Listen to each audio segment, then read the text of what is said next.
საქართველოს ჭადრაკის ფედერაციის პრეზიდენტმა აკაკი იაშვილმა გურჯაანის ნანა იოსელიანისა და გიორგი გიორგაძის სახელობის საჭადრაკო კლუბს კარგი მუშაობის გამო საჩუქრად გადასცა ჭადრაკი რობოტი. მისი რეიტინგი მსოფლიო ჩემპიონზე მაღალია.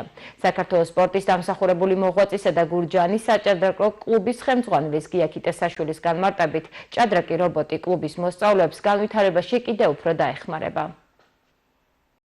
როგორც ხედავთ, ეს არის ჭადრაკის რობოტი, რომელიც აქამდე საქართველოში არ ყოფილა. სულ რაღაც 10-20 წელი გამოგზავნეს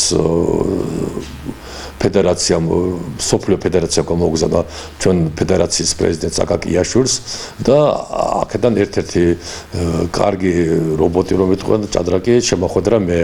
ეს დაგვეხმარება ჩვენ აუცილებლად პარტიების გარჩევაში. მაღალი დონის რობოტი არის სხვათა შორის, მას შეუძლია მოუგო სოფლიოს ჩემპიონსაც კი, რადგან სოფლიო ჩემპიონს აქვს სადღაც 2800 რეიტინგი, აი ამას კი აქვს 3200 რეიტინგი, ეს ძალიან მაღალია. ასევე დაგვეხმარება პარტიების გარჩევაში, ბავშვებთან მუშაობაში და რა თქმა უნდა პირადი შეხვედრებიც გვექნება. ჩვენ შეგვიძლია ეს დავაყენოთ დაბალ დონეზე, მასტერ კლასს ან შეგვიძლია 1500 რეიტინგზე დავაყენოთ, რომ დაახლოებით გათანაბრდეს ძალები ჩვენ შორისა და რობოტს შორის.